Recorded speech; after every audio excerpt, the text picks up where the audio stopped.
Good evening, everyone. Again, I trust everyone is.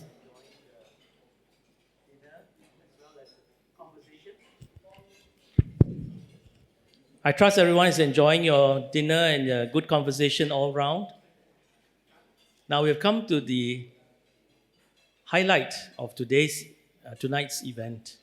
So apart from the distinguished fellowship, the first highlight, the second highlight is this one, which is a dialogue with our senior minister. Now I'm mindful of time, so I'm going to set the format.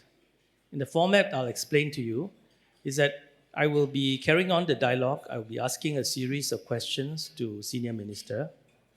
And these questions are basically centered around three broad areas which I have in mind. And that is on geopolitical things. And then the second issue is on climate change. As you know, I am an environmental economist, and so I will be interested to ask questions on the environment. And the third one has to do, I think everyone will be interested, which is domestic issues. So we start out with the external environment and then move on finally with the Singapore local environment, okay? Now, after the dialogue, when I finish conversing, I will then open it to the floor for a few of you to ask questions. Again, I'm mindful of time, so please, we all keep our questions short and targeted, all right? So let's begin. Senior Minister, again, thank you very much for spending time with us and coming to this event. And I want to start off with the first question, which is, as you know, you look at the Liberation Day of Trump, mainly the tariffs, right? That was actually in April this year. And we have seen major shifts and departures from what we are used to see as past norms. So as an economist, we like to ask the question, is comparative advantage dead in view of all the trade protectionism and so on? And how does that impact international growth? Please. Well, first of all, Euston, thank you very much for inviting me and also for honoring me with a Distinguished Fellow Award. You have now given me a high reputation to live up to. I shall try my best. On Liberation Day and international trade, I don't think comparative advantage is dead. America has decided that they want to take a more narrow, bilateral, transactional view of international trade. Other countries still have a framework of the WTO, imperfect in many ways, but enabling quite extensive and quite free trade amongst them. And I think many countries want to preserve as much of that as possible.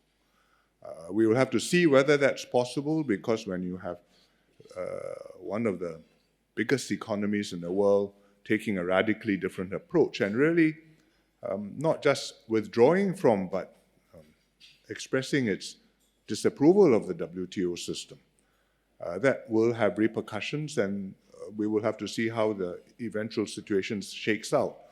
But one thing I have learned in government is that you can fail to follow an economic principle, but you cannot repeal an economic law. Whether you follow it or not, the economic law exists. That's just the way the world works. That's just the way human societies work. And if you don't follow it, well, you may have your reasons, and you want to override it and do something different.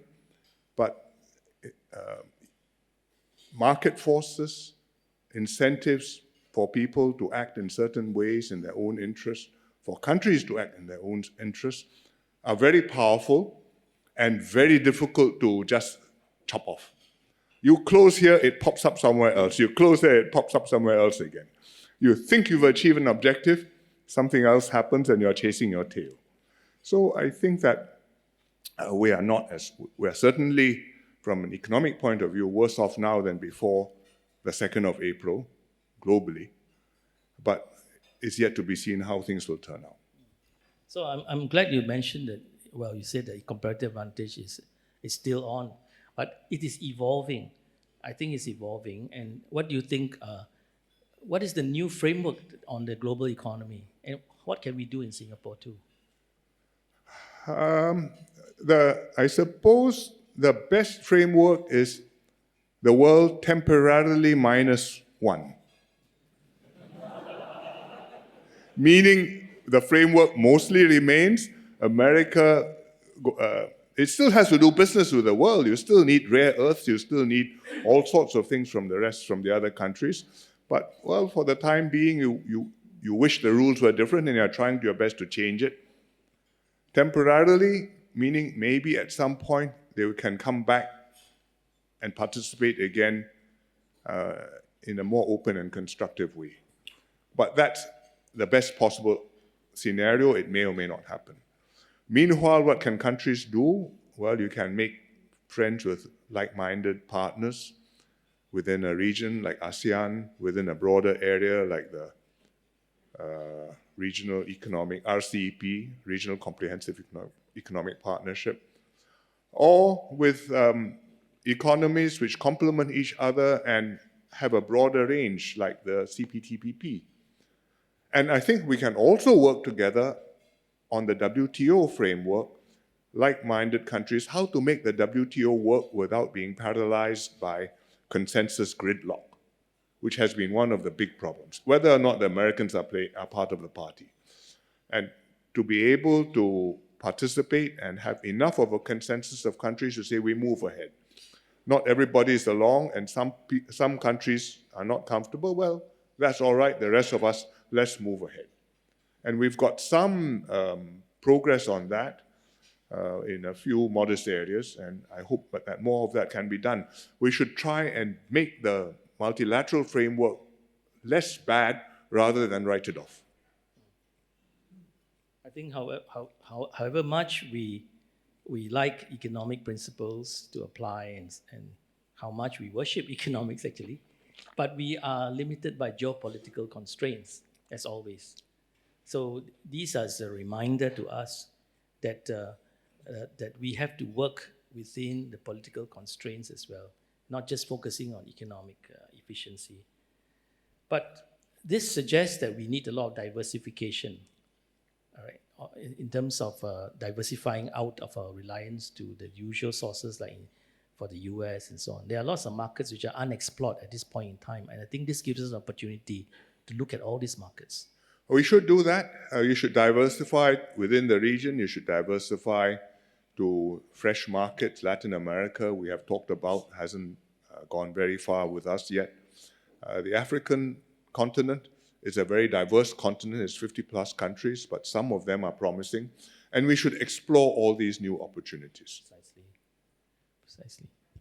So anyway, I mean, this impact of tariffs, could it be temporary, meaning that as long as Trump is in office, when he goes out... No, I do not believe that. I do not believe that. It will not remain like this, but it will not go back to the status quo ante.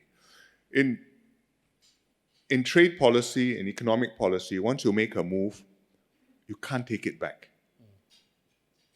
There are consequences. When you first put in the tariffs, everybody complains. The people who need steel say, why is the steel so expensive? The people who need chips, who make chips say, why can't I sell to China? Why can't I import my chips from Taiwan? Whatever. But once you have put in the tariffs, and once new players come who depend on the tariffs and need the tariff protection, and you say, I'm taking the tariffs away, we're going back to where we were, it's politically not possible. And all politically not possible because the businesses with vested interests will complain. Politically not possible because then you will be attacked and say, you know, your predecessor did this to protect us. Why are you unilaterally giving away a chip? You must bargain for something. Which is what happened when Biden took over from Trump #1. Trump 1 put in tariffs against China. Biden didn't take them away. In fact, he tightened the screws on China more. And when there was a debate between Trump and Kamala Harris last year during the campaign, Kamala says, you know, if Trump comes in so many tariffs, and the world will turn upside down. And Trump's answer was, Well, in my first term, I put on tariffs on China. It's now 3.5 years into Biden. The tariffs are still there. How's that? There was no answer. Well, anyways, I think Singapore is not so badly affected yet. Well, the Chinese have a saying, 50步笑100步. The person who retreated 50 steps from the battle laughs at the person who retreated 100 steps, and you're worse off than me. But actually, we have a free trade agreement with the US. It's a zero.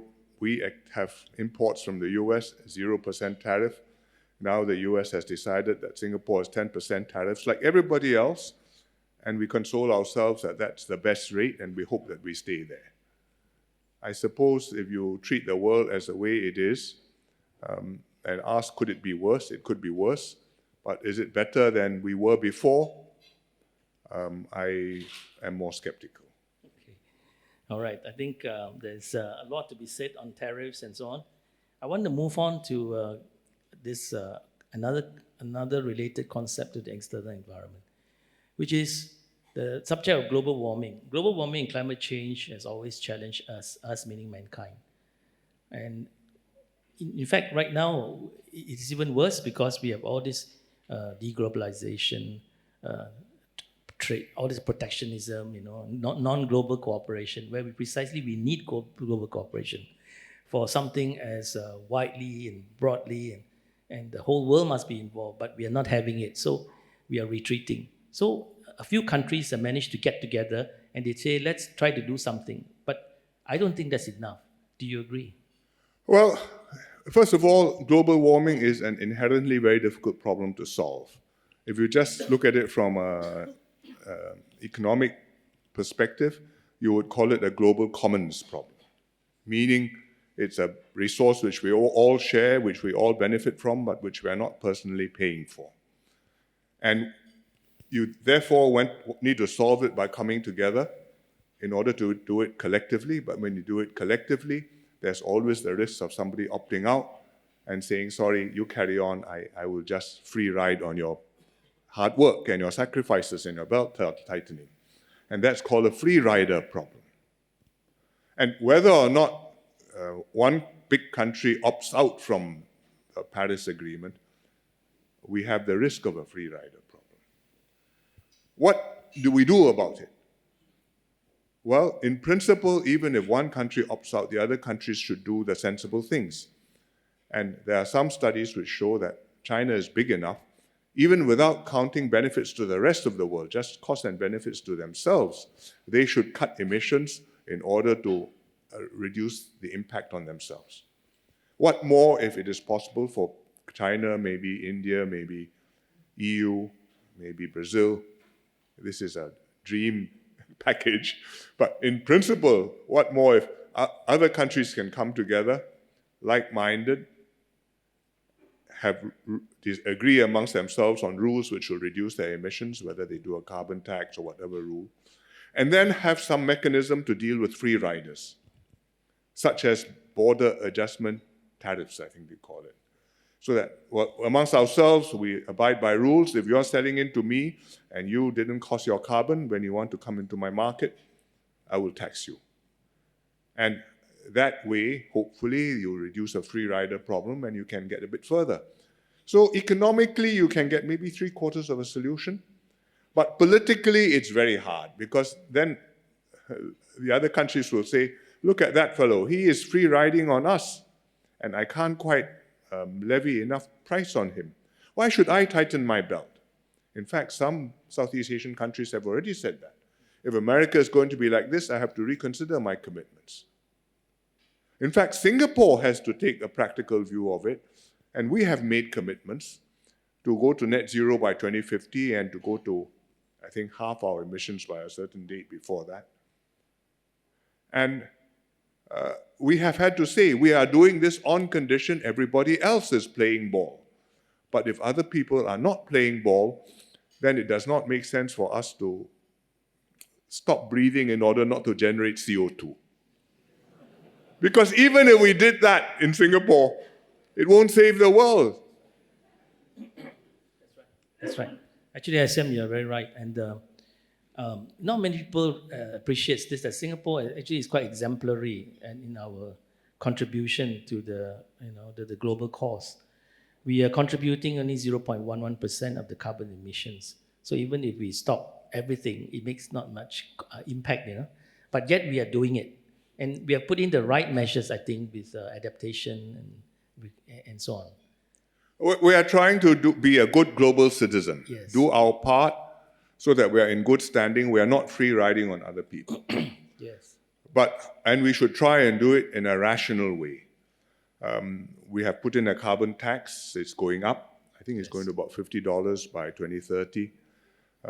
It is going to be a cost on the economy. It may cause some businesses to have to reconsider their plans if they're not able to abate their emissions. But if we are serious about wanting to peak before 2030 and to decline progressively after that, then there's really no alternative to many businesses really emitting less, or some businesses deciding, I can't emit less, well, I have to reconsider my plans altogether. There's no way out. If everybody can do it without pain, then you probably haven't done very much. That's right. The other thing is that we have recently discovered geothermal energy source. And this time it's possibly deep enough and with the right temperature. So it might be a game changer. Well, I hope so. But our electricity consumption electric production is about 10 gigawatts. And if we are lucky, if we work very hard, you can get 50 megawatts out of the ground. So it's helpful, but I think we need to work harder. Okay, I mean, these are really tough issues for us. But let's move on to, I think, a topic which probably everyone is eagerly waiting for SM at least to discuss some of these local issues, domestic issues. So we have a room full of economists. Well, most are economists, studied economics, career in economics, applying economics. No?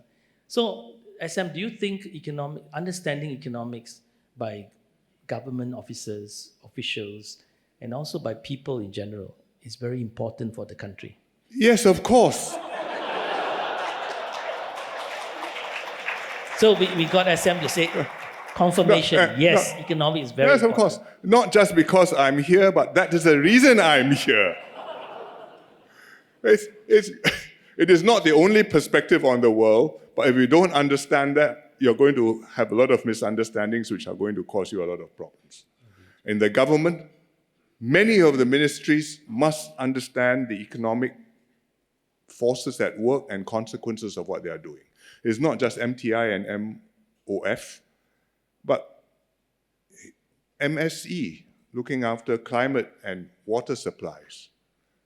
MOM, looking after manpower. MND, looking after land planning, housing. Ministry of Health.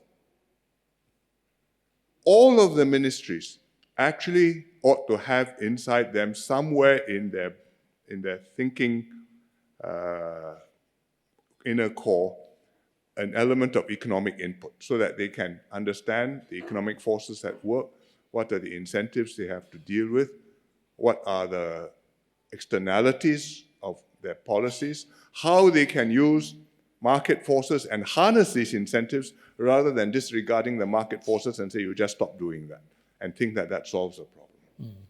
So amongst the government, you need that. Amongst the population, you also need that, because then when the government imposes a policy or implements a policy, people can understand what it is about, and you may not like it, but at least you have some feel for the explanation, and you accept that, okay, that cannot be helped. One of the things we have to explain, for example, is why is water so expensive in Singapore? And the economist's answer is because we are pricing water to its marginal production price, not the average price. You take water from the reservoir built 100 years ago is cheap. But you take one extra liter, the reservoir has run out of capacity. I must produce one extra liter. I must build a new reservoir. I may need to make new water. I may need to make desalination. It costs me $2 per cubic meter. I have to price that. The marginal, incremental unit price. And everybody should pay that, even for your first cubic meter. So the economists understand that. The public, not so much. And so we have these debates, not just with the public, but even in Parliament. And we have to explain this. And we also have to do things which help people to accept the policy, beyond just swallowing the explanation. For example, we have USAFE. We did this. I did USAFE when, in 1997 or thereabouts, we made a radical price revision to water. It was 50 cents per cubic meter, and over a period of 2 or 3 years, I pushed it to $1.50. Because it had to reflect scarcity, and at that time, there was some questions being raised about the security of our water imports. Quite fierce statements were being made. And so people understood we needed to do it, but to soften it, ease it in, we said, okay, USAFE. You pay for the water, but I give you a grant. Every month, you save X dollars for those who need it. I think middle income and below, thereabouts. So many dollars. You need the water, this helps you to pay for it. You don't need the water, just keep it, it's for you. So I don't distort your incentive. I have not made the water cheap. Water is expensive, but you are okay. Now, that's quite a complicated argument. But tonight is the economic society, so I'm trying it on you. That's why you see SM, understanding economics is so important, from basic principles of trade-offs, opportunity costs, incentives, and now we just mentioned marginalism. If we had not done this, we could not have done new water or desalination, because actually that is what it is costing us to make the additional supplies, and if people are not paying that amount for what they are consuming, those projects would not have been economic. Precisely. Anyway, SM, I want to pick up on the earlier point when you mentioned market principles. I mean, if we look at government policies, decisions over the past decades and so on, much has relied on, guided by the best of market principles, and we teach that to our students as well. The beauty of the market. But there are instances where you need state intervention, where market outcomes may not coincide with social objectives. So can you elucidate, at least tell us some of the examples where you think that the market sort of fell short and you need the intervention? Well, the big ones, health, education, housing, where we have intervened in massive ways, and yet we have tried to continue to use market forces in order not to completely remove the incentives for efficiency and for doing better. Healthcare, for example, if you have a state system like a national health service, you run into very serious difficulties. The British spend a lot of money on national health, and they are not very happy with the results. If you leave it completely to the private sector, which nobody quite does, but the Americans do it quite a lot, the market doesn't work very well. Health economics is a massive subject, and normal markets fail in so many ways that you end up paying a lot of money and not getting good health care. So somewhere, not just in between the two, somehow you have to structure a system with enough state intervention to prevent the private sector from running off on its own, and yet enough costing and pricing in order to encourage efficient running of our hospitals and clinics, and at the same time, the users, the patients, the population, not overusing the healthcare because it's free at point of use. And I think that we have a balance which works not badly now, although this is a continuing challenge because healthcare costs, technology and costs keep on moving year by year. And from time to time, we have problems, for example, with our IP plans right now, which is, to a very large extent, free at point of use, and that is causing market failure. So it's not that insurance companies are profiteering at you, it's that you make a system, the costs get out of control, you raise the prices, costs rise further, everybody is unhappy. And taking it away also makes people not so happy because they've already paid, and I may get sick tomorrow. And yet you have to do something about it. But when you invite the health minister, he can tell you more. I think I said, let's pick a little bit more about something related to it on markets and so on. Let's talk about the COE. I mean, there have been a lot of calls, from what I hear, that there are deserving cases why some category of people who apply for car ownership to be treated more kindly, to have less, to pay less for the COE, such as families. So what do you think? Should we have There are many good arguments like that. That is the trouble. There are so many good arguments like that it becomes very difficult for the government to design a system which takes into account how many kids you have, how young they are, whether you've got somebody disabled in the family, whether you have an old folk, whether your job requires you to go place to place delivering supplies, meeting customers, or whether you are driving to a place at work very far away, no bus, I need a car. I think if you want to design a scheme which worries about all those things, it will fail. So let me just give you a bit of perspective and explain to you where we stand. What is it this is about? It's about allocation of a scarce resource trying to use economic principles. Okay? Allocating a scarce resource using economic principles. What is a scarce resource? In the first instance, road space, using the roads. But the COE is a proxy for the road space. So we are also rationing the COE, certain numbers, and then you have to allocate them. How do you allocate them? And the answer is, we would like to distribute them in a fair, efficient way. And that means I set a price, people come to buy it, and then those who bought it get full value. Those who didn't buy it don't feel that they missed out on a windfall. What does that mean? I must price it fair market value. Fair market value, which is also, economists will say, the market clearing price. Okay? I put the price, people come to buy, turns out I got 100 COEs, 100 buyers, just nice. If I got 100 COEs, 101 buyers, I put up the price a little bit, 99 buyers, I bring down the price a little bit. How do I do that? Well, I need a price discovery mechanism.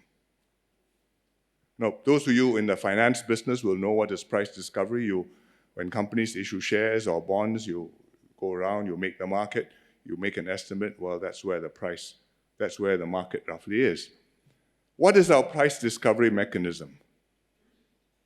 It is the COE tender system. And every 2 weeks you can read it, just like you read the 4D results in the newspapers every weekend. Sometimes it goes up, sometimes it goes down. When it goes up a bit more than people would like to see, you get many requests to say, how about we change the system and make it not go up so much? And one of the things which they say is, how about pay as you bid? Because right now, you just submit a bid, and then everybody pays just the lowest successful bid. So maybe people are being reckless. But actually, if you look at how we are making our COE tenders work now, in fact, we are almost pay as you bid. Why do I say that? Because previously, when we started off, you name your number, you seal your envelope, you submit your envelope, it's a tender, it's closed. after the tender close, after the time closes, you open all the envelopes and you decide what the outcome is. But now, because it's online, even as people are submitting their bids, we show you what the price is at that moment, clearing price, moment by moment until the bid closes. So if you go, I haven't done this, but if you go, I've seen the charts. Normally, it's open for 10 days or something. The price is about zero because most people haven't bid it yet until about half an hour before the tender closes. Then the real money comes in. It comes up, price rises, and everybody can see where everybody else is. And by about 5 to 10 minutes before the bids close, more or less everybody has put their bids in. So actually, everybody has bid more or less according to what he wants. So actually, it's pay as you bid. So in fact, what people don't understand is that we have a system, it works quite well. You would like the outcome to be cheaper, but as long as I'm going on allocating COEs a certain number, there's a certain market clearing price. For that number, there's only that market clearing price. If you want the price to be lower, then you must put out more COEs, which is what the government is now doing. We took from the future. We are putting up 5-10% more, and therefore the supply is higher, and I hope that the price will be a bit more moderated. But there's really no easy way to make something which is valuable be distributed fairly and at the same time very cheap. Other cities sometimes give up trying to do that, and they've decided it's politically too difficult. They practically say, I've set a nominal price, anybody can apply. And it becomes a raffle, meaning we all apply, no harm, I may win, in which case I get something. Beijing used to do that for some time. But I don't think that's a right solution for Singapore. I think to add on to that is that the appeal to get lower COEs for special categories. So where does it stop? Because there's so many categories that you can think of. Well, I think there are two more direct answers to that. One, I can guarantee every Singaporean affordable, convenient transportation. Yes. I cannot guarantee every Singaporean affordable car. It's different from houses. Okay, HDB houses, every Singaporean can get one, maybe 3-room, maybe 5-room, maybe 2-room. But every Singaporean household can get one. But cars, no. Transportation, yes. That's number one. Number two, if in fact you have a special need, for example, you have a kid, it's better rather than I give you a cheaper COE, I give you a bigger baby bonus, and you can use that to buy a baby seat or help to pay for a little bit of a car. And directly help the group you need to help in cash, rather than make complicated schemes, which then end up with all kinds of contradictions and wrong incentives. SM, let's change topic from transport cars to maybe the cost of doing business. Rental rates. People have been hearing that SMEs, they're asking for help in the rental rates market. Should the government intervene? Well, I think we have to watch the market. We have to watch whether it's competitive, whether there's collusive cartel behavior. And if there is, then we have to intervene to break that up. But generally speaking, rentals in Singapore, they are not low because I think Singapore is a small place and there's a limited supply. And if you go across a causeway or across the Singapore Straits, of course, it's much cheaper. But the rentals adjust to the market, not as fast as we would like because they have a period. You sign a lease, it's 2 years or 3 years. And sometimes when the market comes down, the landlord prefers to give you a private discount rather than tell everybody the rents have gone down. So that has to be taken into account. But I think generally the market works reasonably well. Some cities have tried rent control. It doesn't work. The result is even fewer units, even fewer landlords, maintenance goes down, everybody is affected. Who benefits? The person who happens to be there when the rent control was put in place for some time. After that, well, we're all in a worse position. Yes, that's very true. Now, I'm very mindful of time, so I need to reserve some time for the floor to ask questions. So, but I think this is a very interesting your discussion on the constraints of the markets. Even though the markets can produce wonderful outcomes, it is constrained by certain things, and governments needs to fulfill certain social objectives. So that's the point.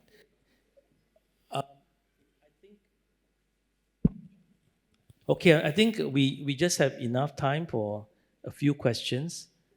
Otherwise, we will go on and continue on to talk about more and more things. So let me have a show of hands. I would like to maybe put 2 or 3 questions together. Please state your name, your affiliation, and keep the questions targeted. No long comments, please. So I have one question here. The lady, and then someone at the back. Okay, so can you just ask the question, then followed by the lady and then one at the back? Maybe you can take 3 questions at a go. Yes, please. Mike. Can we pass the mic to? Hi. Hello. Dr. Phua Kai Hong from Lee Kuan Yew School.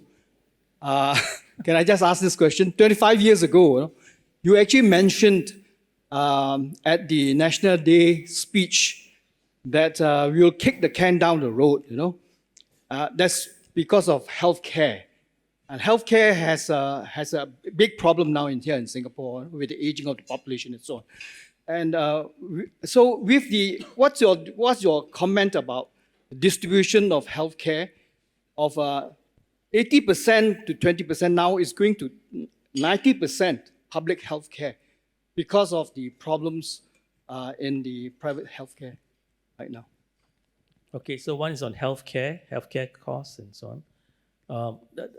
This gentleman, Professor, Dr. Prakash in front.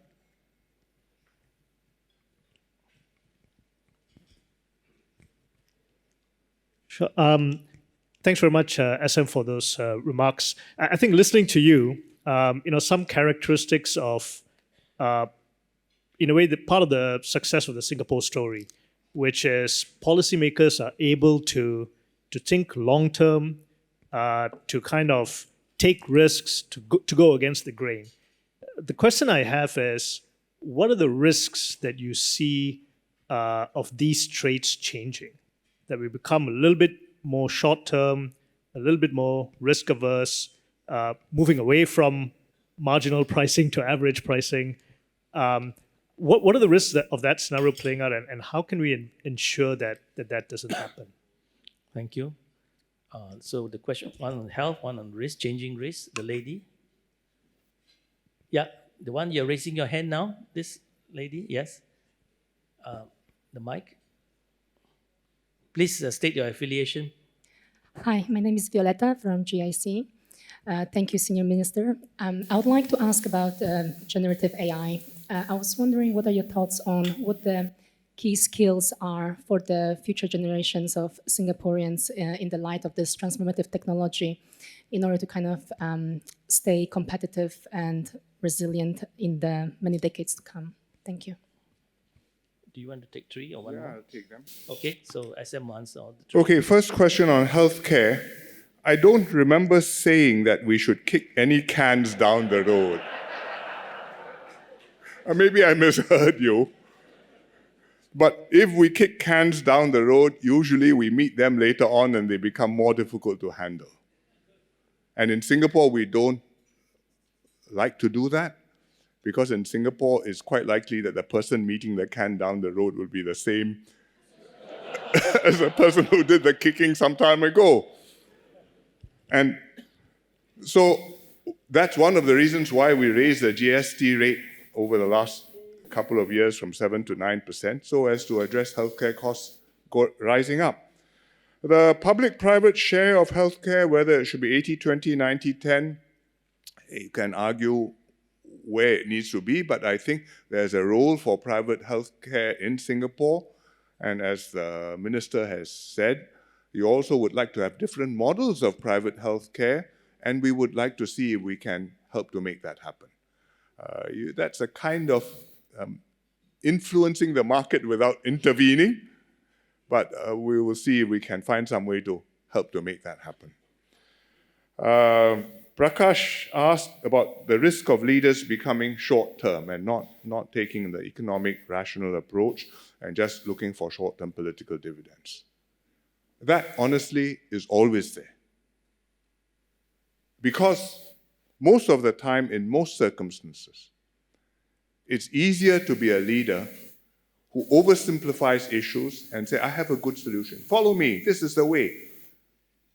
And after 2 days, everything will be solved. Rather than somebody who gives you a long exposition more suited to the economic society. So it's very hard.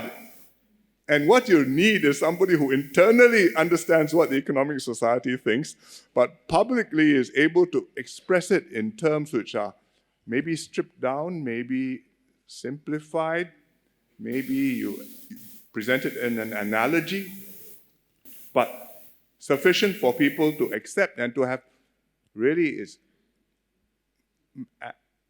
animal faith in the leader and the leadership team. Say, I believe you, not because I understand all the ins and outs of what is a marginal incremental cost as opposed to average cost, but because you have shown results and I trust you.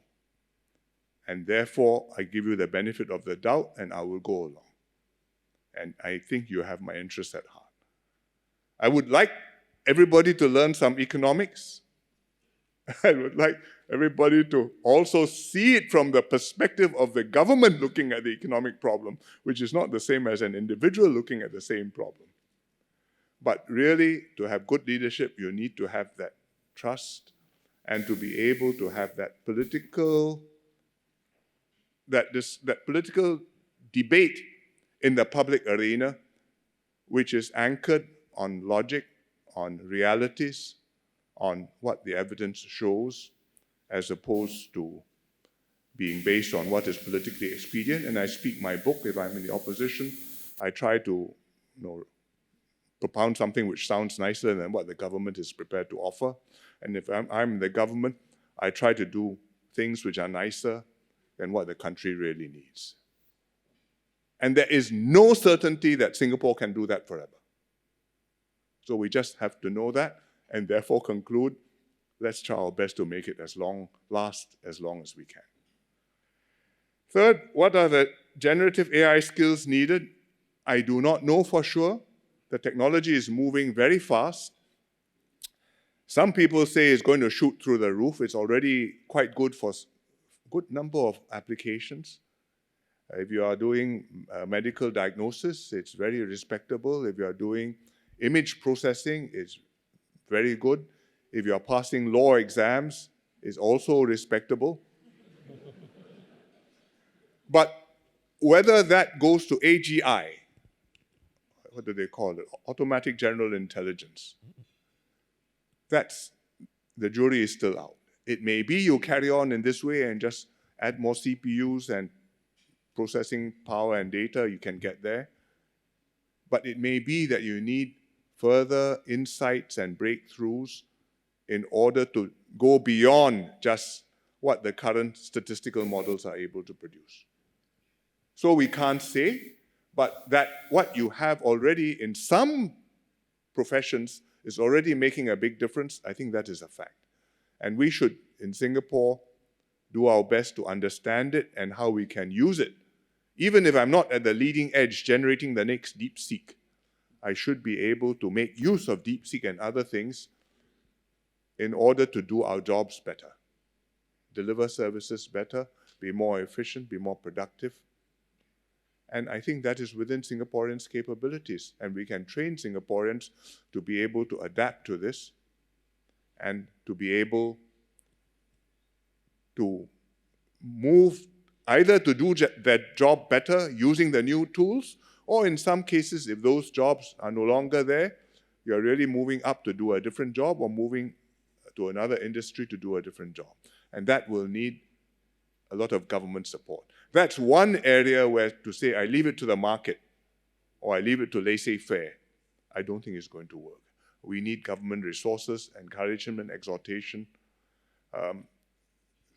Leadership by example, it makes a big difference. But one day you will have an AI bot here answering questions during your dinner. So far, I think I still have a job. I think I'm mindful for time, so I don't want to press on, except I think we have a young professionals wing somewhere, and I would wish they would ask a question. Do you have any pressing question for SM? Somebody right at the end. Where's the young professionals? Raise your hand. Yeah, right at the end. Oh, okay, that's right. Do you have a question? Yeah, but we can't hear him. He's going to use the mic. Is your mic working? Okay, just change the mic then.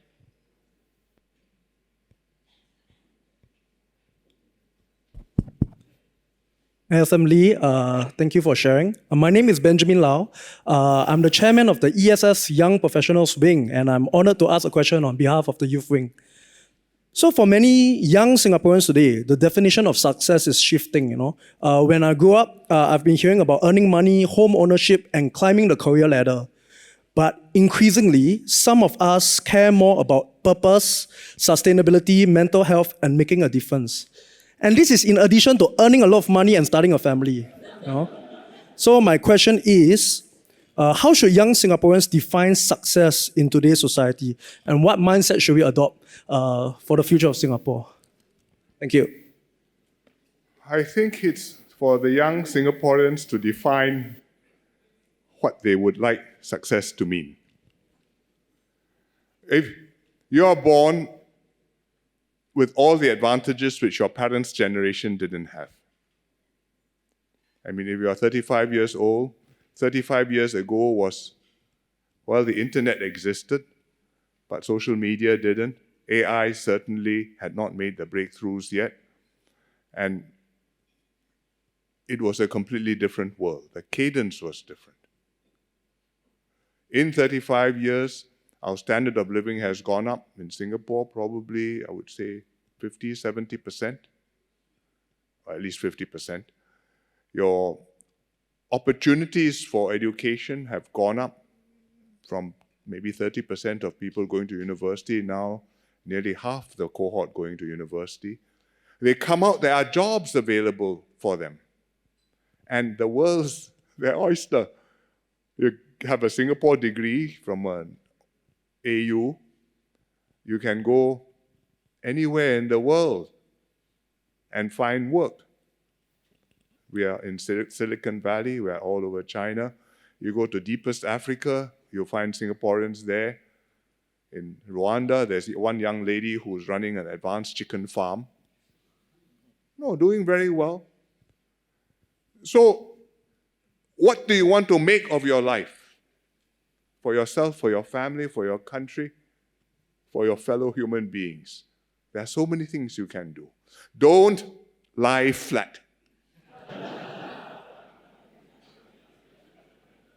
It is such a waste that your parents will be disappointed in you is neither here nor there. You ought to be, if you lie flat, after a while, I hope you're ashamed of yourself. But we did all this for you. Make use of it. And show us that actually you're better than us. Thank you.